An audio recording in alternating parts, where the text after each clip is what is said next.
Okay, physical stance, Canadian martial arts. Okay, I want to welcome you guys to Therapeutic Martial Arts for another day. We're going to have another great class, and we'll start. Right. I'm going to refer to my student in order to continue the exercises. He earned the honor for having today's exercises. Right here in the inner circle. You don't have to come back to stand. Make a bigger circle, guys. Do a shorter version. And rotate.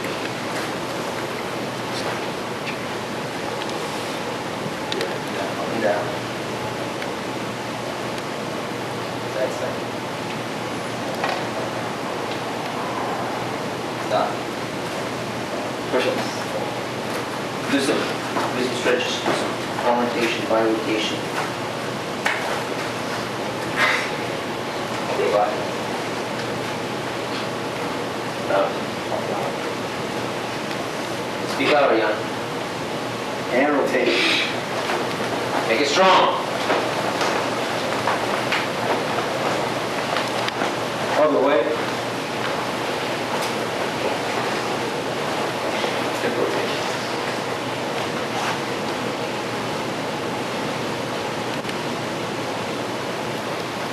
Push-ups. So let's go.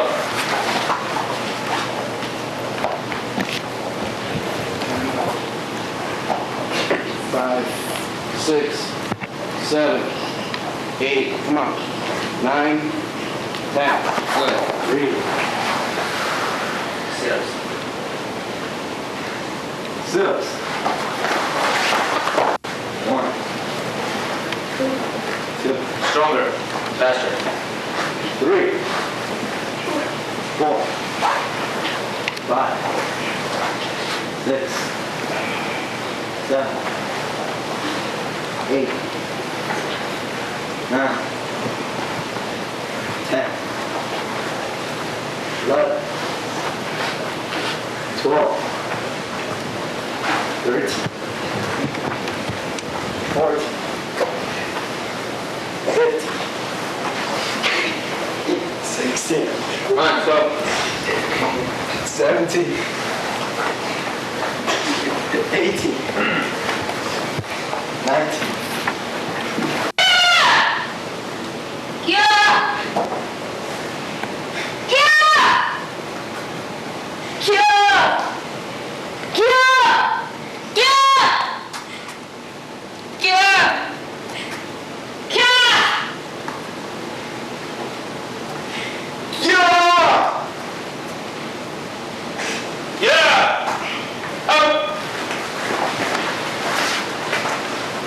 Okay, do some stretches.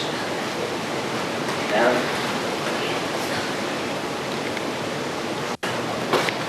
March. Stop marches.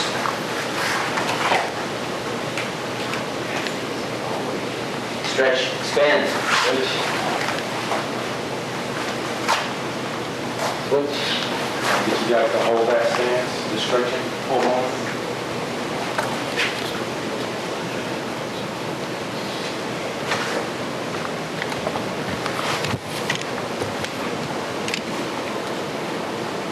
Keep stretching.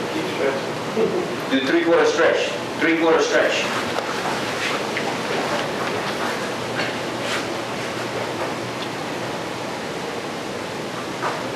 Switch to the other side.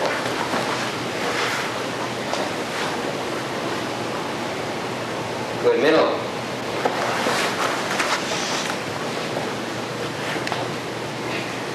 Okay, J shape.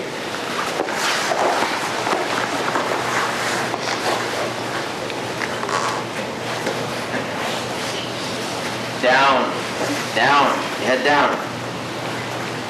Other side. Switch legs. Down.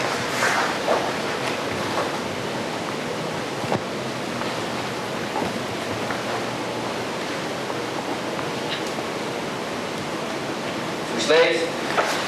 Which side? L shape. L shape. Stretch down.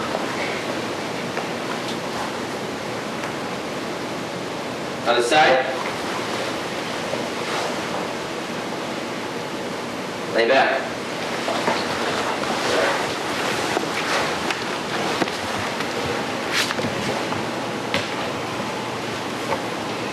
Up. Other side.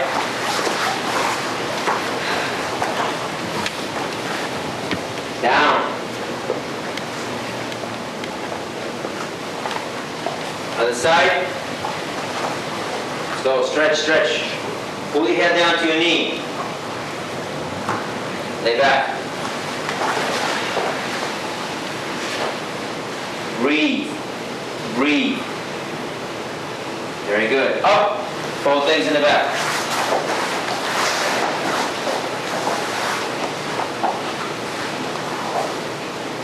Legs apart.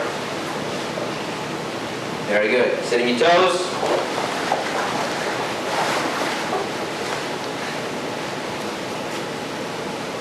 Sitting your instep. Butterflies.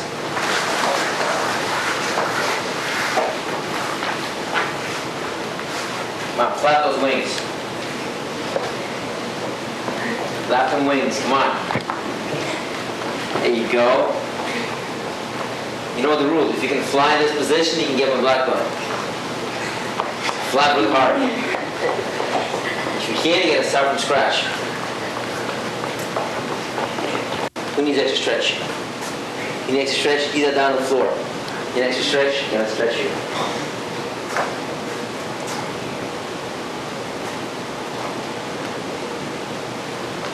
Good job. Anybody else? Who needs a stretch? You do? Want to stretch? Sure? Get you there. Cool. Go!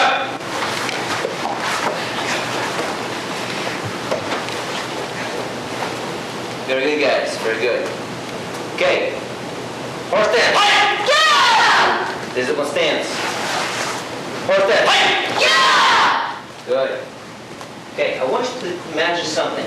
I want you to imagine that somewhere in the middle, there is somebody that made you angry. Chance to express your emotions and express your fear and anger through your punches.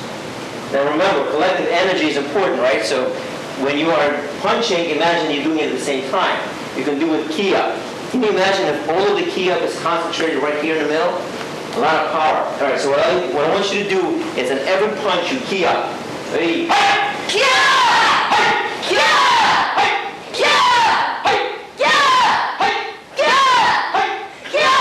Now, as you do this, you're getting angrier and angrier, but you're changing your anger into something more positive. Remember, when energy is too angry, it begins to change itself. So now do it at the same time. Imagine you changing your anger into something else, and then imagine what that would be in your mind. Ready?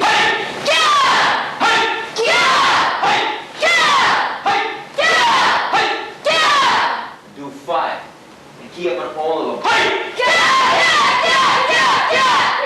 Good job. Okay, discipline stance. Think about who that was. Okay, now I want you to think about it and tell me who you thought it would be, that you might have been angry at one point or another. As we're going to go around the circle, think about who that was that you want to change. Okay, start with you. Go. Somebody you wanted to change in your life and express your anger towards. Put nails in your hair and God cares about your dumb hair and everything. Mother. Okay. Well, you think she'd listen to you? Yes. She would. Yeah, because she does experiment. All right, let's try that. You don't, instead of listening to her, you don't listen to him. So be more oppositional. Mom, I want you to cook dinner for me. No.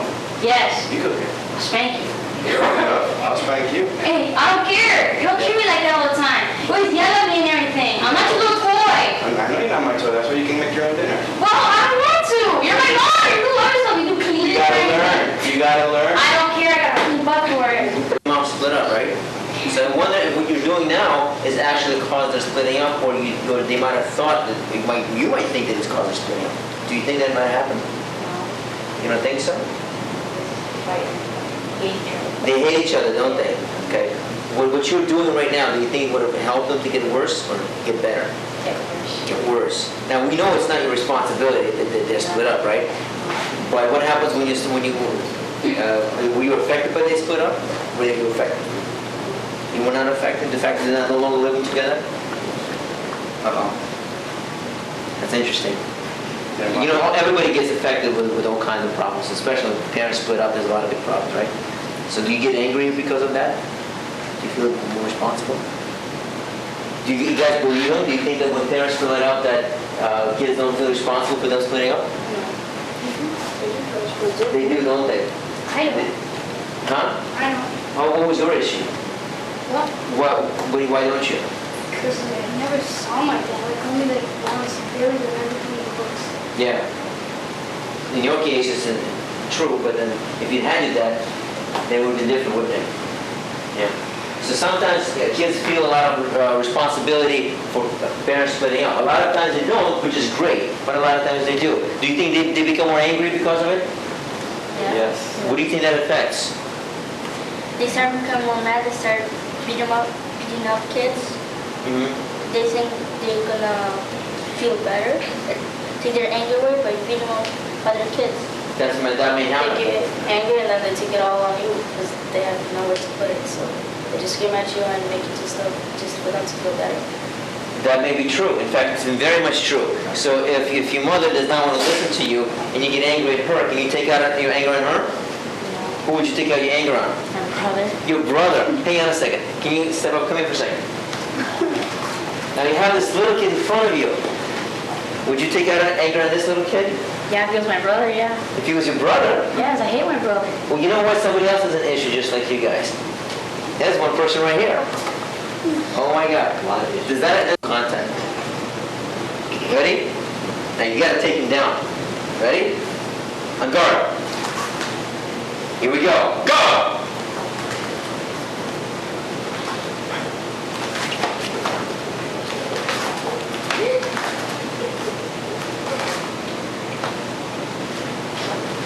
Stop. It's pretty scary, huh? That big guy right here. How did you feel? Pretty scared. Pretty scared, huh? What do you think, what were we scared about? Like, because they always right in front of me. Can you take him down? Yeah. How many other people are afraid of other people because they seem to be too big or too powerful, too strong? Like your parents, maybe. You do? What was your issue like? My friends. Your friend? Tell us about your fear about your friends. There's one friend because she has some problems and she wanted to meet me up. So then what happened? She went to Russia. She went to Russia. You got lucky, huh? But you still got scared. Well, come here for a second. Okay, thank you. Young, come here. Okay, that's a pretty big guy, huh? Now you gotta fight him. Can you do it? Let's try. Ready? On guard. Full contact. Go.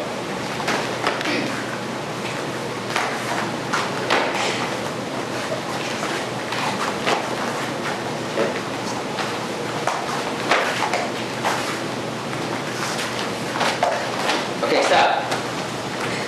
What did you guys notice about her? She wasn't afraid. Huh? She wasn't afraid. She became less afraid. What was your feeling right before you started fighting this guy? He won't hurt me. Huh? He won't hurt me. Why? We're in class. Because we're in class, so you kind of feel protected, right? Imagine if I even give you gear, if I, let's say, give you that. Put on.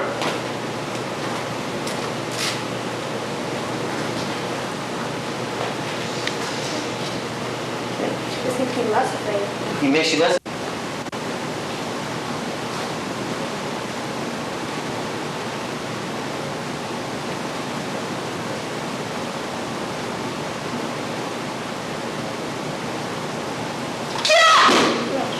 Slow down. Come on. Too fast. Slow down. Just concentrate.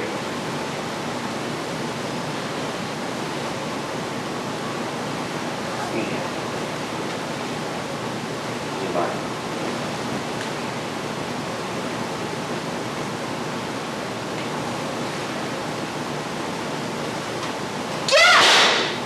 Good job. Okay. A lot of power there. Let's get somebody else. You gotta come up here for a second. close up on his hand. From this end, this side, and over the shoulder right here. And concentrating on it. I know he's concentrating.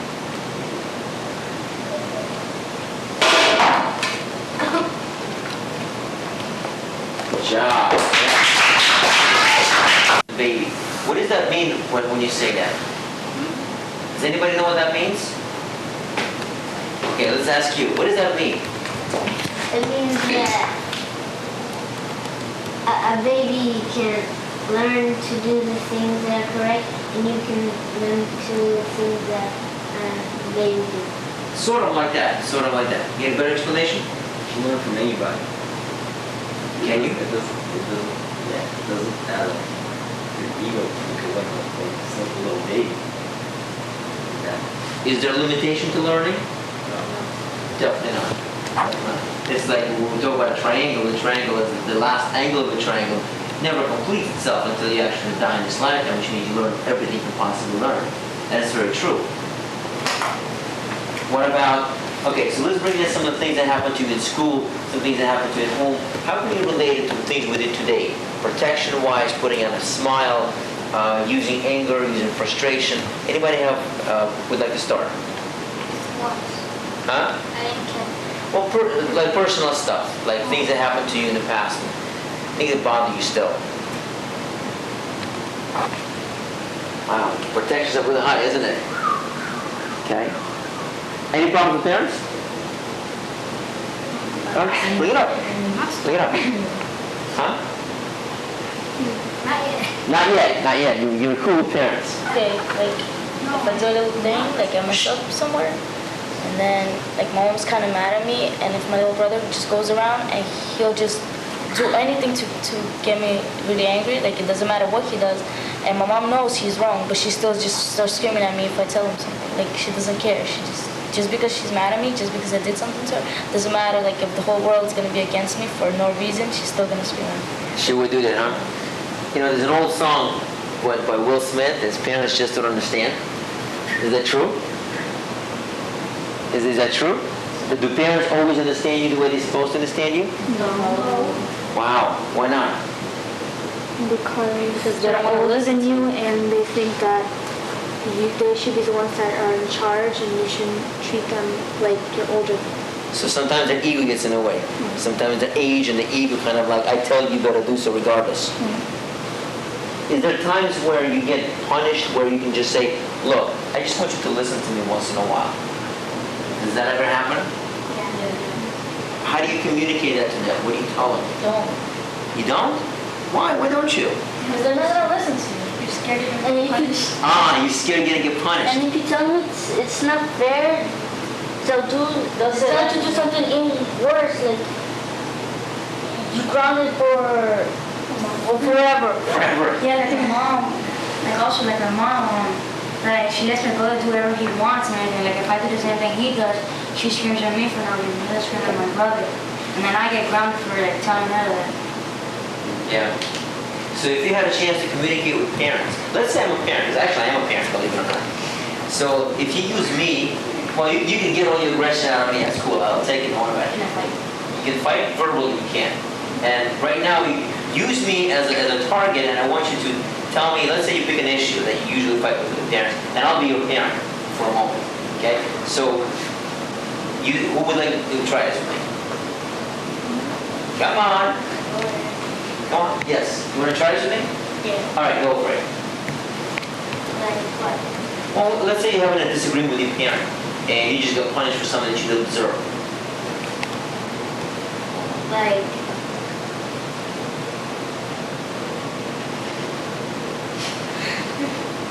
stop making me do everything. I don't want to do everything. Okay. That's cool, all right. Talk to me, turn around to me. Now I'm gonna be who you want, mom or dad? Talk loud. Mom, you gotta speak up louder. Okay, so go ahead, tell me what you want to say. Don't tell me to do all the chores and stuff. I have an older brother. He can do stuff also. Well, you got stuff as well. What do you mean? I gave you all the things you're supposed to do. Why can't you complete it? Why can't you be like your brother or something? Well, I do more work than him. He's just lazy with his computer. No, he's not. He does all kinds of work. So, no way. You gotta do all your work. Yeah, throw out the trash and get the water every day. Well, what kind of jobs do you do anyway? So, what's the terrible jobs? Like he never does it. I'm not asking about him. I'm asking about you. What kind of job do you do? I take out the trash and I get the water every day. Oh, that's a lot of work. That's Yeah. a lot of work. I have to go all the way downstairs and back Oh, you up. poor little While thing. he's playing on his computer. Well, he does a lot of stuff too. He's playing games. He does a lot of chores too. No, he doesn't. Yes, he never does. chores. Huh? He never does chores. Really? Really? Come over here. No, come over here. You sit right here. Sit right here. Why don't you do your chores? I do all my chores. What's your chores? Do my bed. Oh, a lot of chores there. Yeah. So why is he supposed to do more chores than you do? He doesn't. He just said it. Why does he do more chores? He doesn't do my chores. He said he does. He's lying. He's getting me in trouble. Oh, I see. So you know what? I'm punishing you both. You're grounded for like 3 weeks. He's doing it. Oh, how are you gonna rebuttal? You gotta convince me that I'm both. always grounded. One of our sponsors here, Level, somewhat Level on there. This type of material, and HBO does a certain format, And like, which is more more entertainment, where our Yeah. show is part entertainment. look in the dark. I say I know Peter because I know him. He might be in there. She walked in there, he looking weird.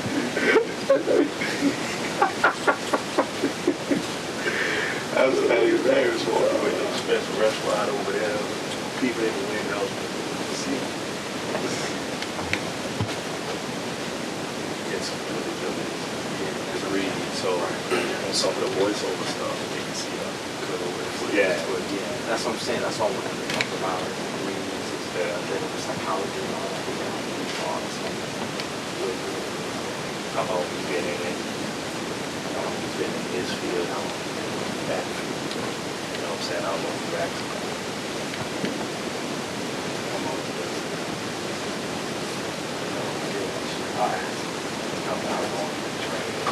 It's not a dissertation. I know I ain't the prettiest type, but Yeah, I can look at one of the I know, right? Just a white over the face, you know what I mean? That'll stimulate you. That's a different show. And then I vibrate, stimulate what? Okay, we go into, you gonna look at your nose or let you? No, I know some of the studies. Yeah. Okay. Like I said, this is your segment, so basically you're filling the viewers in that's watching the show on this. This is new. They've never seen this before. Right. So when they hear audio, Cameras rolling. We got audio. Go. Okay. As I said before, I get into this martial arts for several reasons because I was this totally unconfident individual, and once I started learning more and more about it, I found out there's so much behind it. stop. Let's just take it as we never did this before. Oh, Don't start up as I said before. No problem. That's hard to edit. No problem. Just take it. 10, 5, 4, 3, deep breath. when I came to this country, I was a very overweight, small, weak child, and obviously I'm short, so a lot of people pick on me. And a whole different culture, I really could not deal with a lot of stresses, like a lot of kids fighting with us. I'm from Ukraine, so obviously I speak Russian, and an overweight, small Russian kid is a pretty bad thing in this country. So I had to deal with a lot of acculturation. I was scared of almost everything, pretty much. And once I started doing martial arts, it gave me this surge, internal surge. Maybe now I can call it a chi, but at the time I didn't know what it was. I just knew that there was a lot of power that I've gained internally, and I was able to face situations I've never faced before. My school got better, my relationship got better, I became stronger, I became more involved in all kinds of different things. Okay. Let's go right into the Therapist. Yeah. So I will go straight into this to do the therapy part. Okay, cameras rolling. So the martial arts itself gave me such enough confidence that it gave me an ability to achieve. And achievement means a lot of things. My teacher has a philosophy: dream it, believe it, and do it. And I take it very, very seriously, to the point of when I became a doctor. And it wasn't one of the hardest roles that anybody can take, but I became a doctor of clinical psychology. That involved a lot of training. So it took me anywhere between I started martial arts in 1980. So since then until now, I still practice it, and I've been teaching it for a long time. But the psychology part, I finished high school in 1985, and in 1999 when I got my doctorate, and I kept, pushing until I actually got the doctorate. Along the way, I realized that there's a lot of things in martial arts and psychology that are very, very similar that can be combined. And I did. I combined it because as I was teaching one-day class, and I had a lot of cases, and people used to come to me, talk to me, and I realized that my group of people were very, very disciplined versus the next door classroom, like a dance class. They were not so disciplined. So one day we were exchanging abilities. They showed us what we were doing. They were doing. We were showing what we were doing. And one day they went, "Wow, you kids are pretty disciplined. How can you do this?" So then I realized at that moment that if I can get these kids disciplined, then I can actually apply some of my psychological techniques and make it the therapy as itself. And I start working on a program, a specific design of a program, and how to put together psychology and martial arts. And I created a modality that incorporates not as an adjunctive therapy, like an additional, but it's actually a therapy. So everything in martial arts becomes therapy. Movement becomes symbolic. Stretching becomes self-esteem accomplishment. Your fighting, sparring becomes ability to communicate with an aggressive or impossible opponent, such as a parent, a peer, or like breaking a board becomes getting through your emotions out to some kind of an object and achieve, because if you know what it takes to break a board, it's quite a lot. And before you break a board, you go through trials and trials and trials, and then eventually you do it. Well, if you can break a board, you can accomplish anything. That becomes a push into a whole idea of achievement. So therapeutically, it really helps people to deal with a lot of their emotions they cannot accomplish. And believe it or not, on the street and homes, people don't think they can accomplish a lot of emotion. They kind of they think that it's impossible to deal with certain issues. But when you do martial arts, and everything becomes symbolic, a punch becomes symbolic, a key-up becomes symbolic. Let me just answer. Hold on. Okay. The key-up becomes symbolic. One thing. Slow down. Kind of. I'm sorry. I tell it. I teach too, so I tell yeah.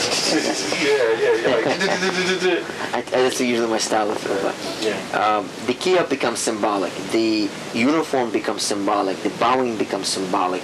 The environment becomes symbolic. Everything becomes symbolic. You identify with an instructor becomes symbolic. Every little aspect of the therapy becomes symbolic. For example, you have a child who is unable to conform to anything, and the idea is to express aggression onto anybody. All of a sudden, they have to be in a dojo. You have specific rules, you have specific uniforms, you have specific expectations that you have to do, and as you do them, you're now conforming to a group.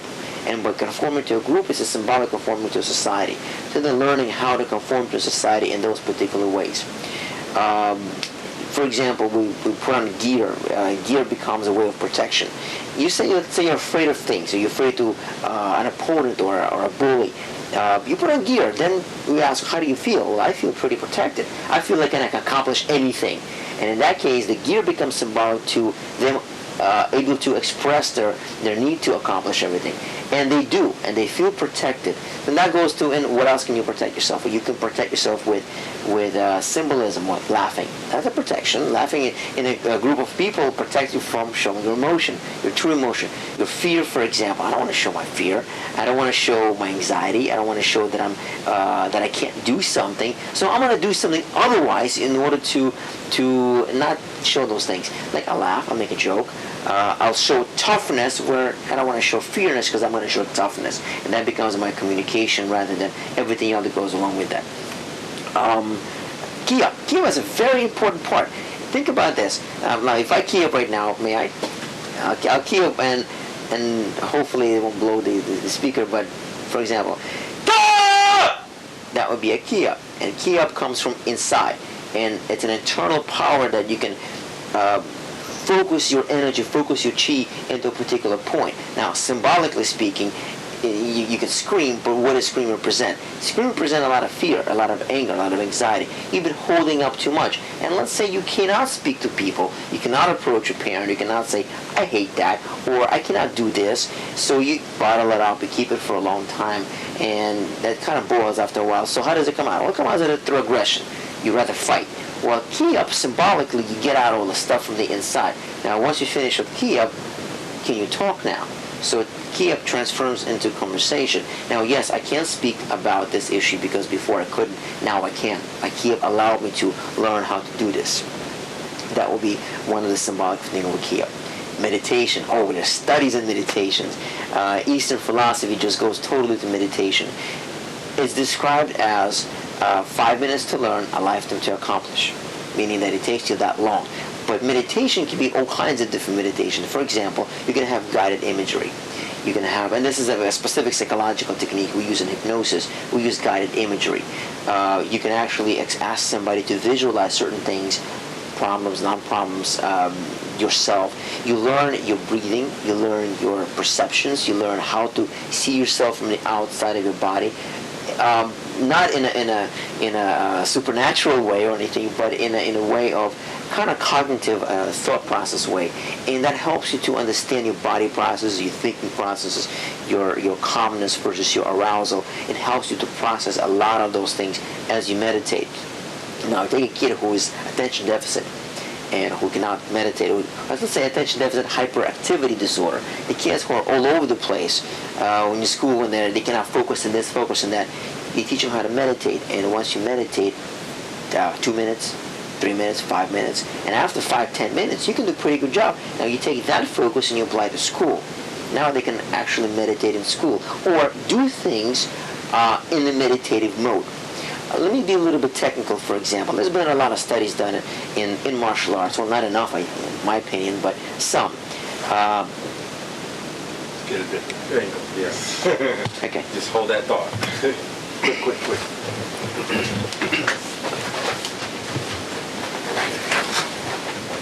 Talk to the You camera. can roll your chair more. Yeah, you can talk If you want to over and get it like. I'll look straight ahead. How's that? Look straight, instead of a camera, look straight Right. ahead. You need to. There we go. Deep breath.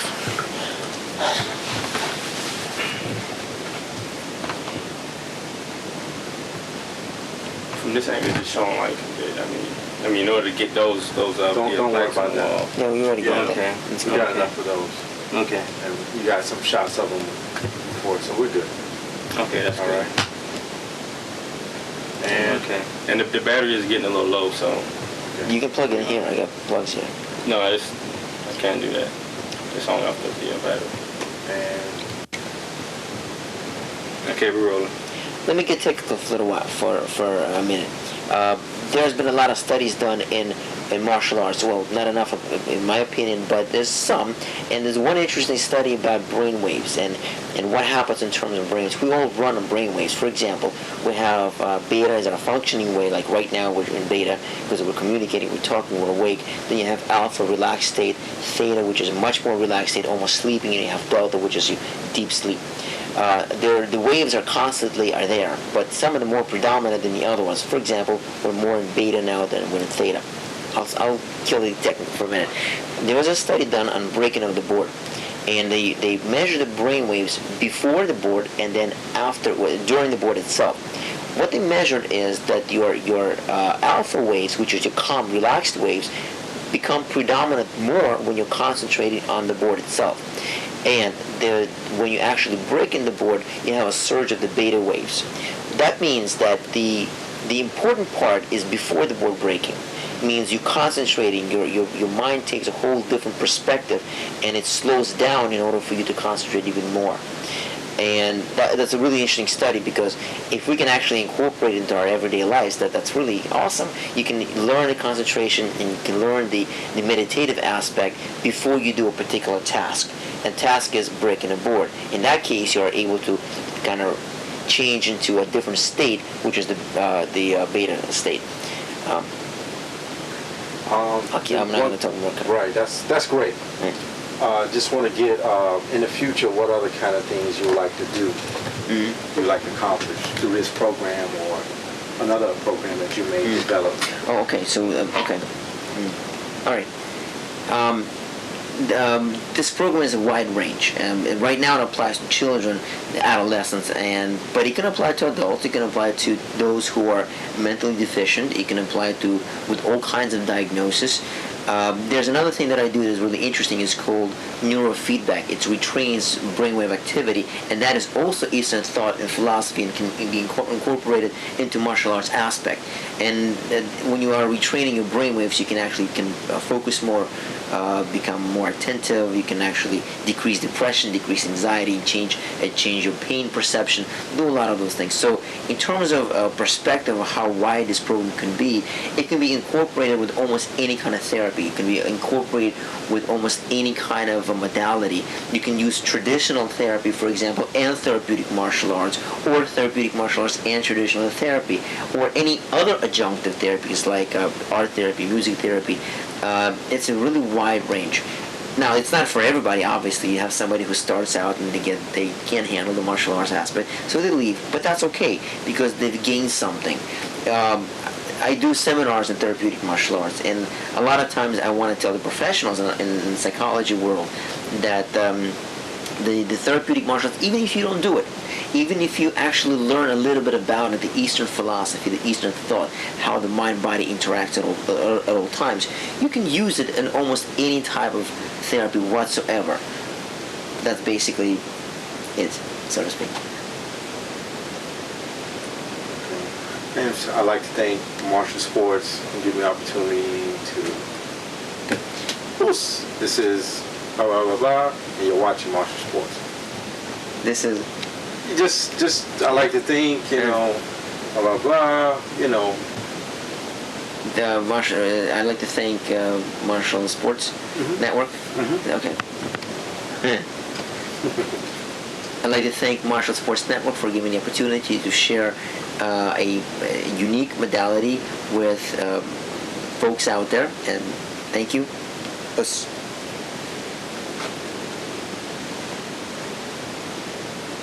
Good. And what we're going to get?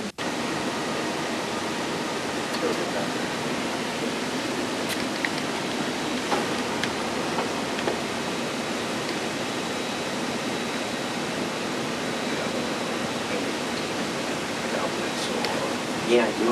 I got some studies, but Can we come out for a minute? let me give you Get a some. whole shot of the room. At least Okay. the 4-1. Oh,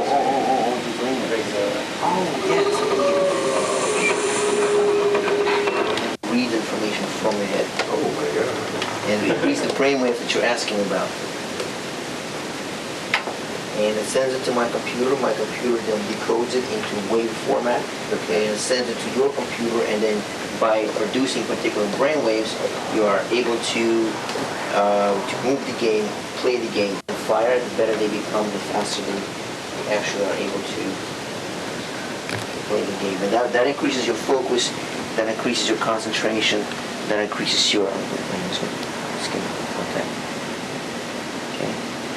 It increases your ability to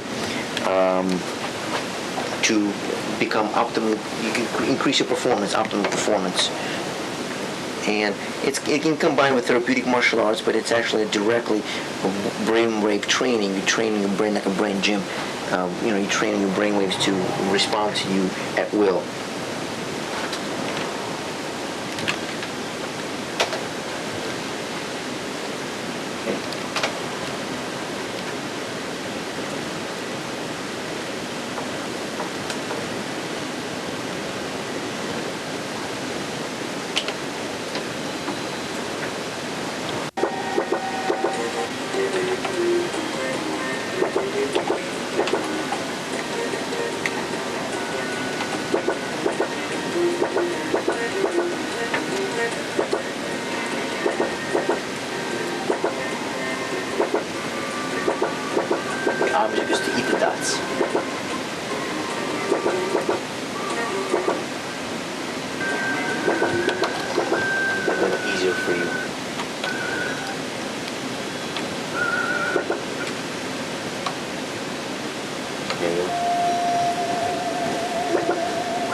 Good. There you go. When you light up, that means your brain is functioning faster and your neurons are actually activating themselves and they're making the game move, they're making this guy move. Now I have an ability to make it harder or more easier. In this case, it's kind of easier for you. But in generally, in order for it to train, you got to make it a little harder every time. So that means your brain has a hard time moving this thing. Come on, hold it slow. Easy.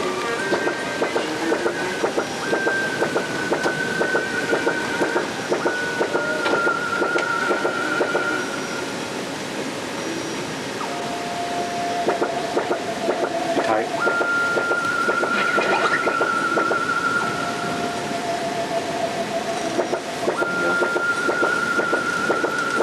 So what you're seeing is actually, you were asking about brainwaves. These are different brainwaves. This is your theta brainwave. This is your SMR, which is in between. And this is your beta, which is an active brain. And this is a combination of all of them. And you're actually training a specific brainwave modality. I want you to explain that again. I want him to get a shot at Okay. those brains. I won't come. It might. Right. Can they come on the camera? Scans. Shooting that marker.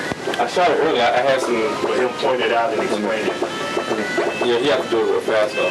Okay, this is the combination of brainwaves. This actually filters out different brainwave areas. This one, for example, is your theta brainwave. This is the SMR, which is in between, like a low beta, and this is high beta, which is the functioning brainwave. If you have too many of these brainwaves, you can't function that well. For example, if it's too high here, you have too much anxiety. If you like to have high here, you have too much inattentive. And we have an ability of increasing or decreasing the difficulty and choosing what wave and what frequency that we can train you under. By training your brainwave, the more active you become, the more they function. For example, right here, the faster the brain, the neurons talk to each other and fire more. And the more they fire, the better the brain becomes. More efficient, more flexible. It's a help to almost any kind of therapy. It helps to decrease pain, increase concentration, decrease depression, anxiety. You name it, it pretty much helps. Whatever the brain does, it tells the body what to do. Therefore, the body does.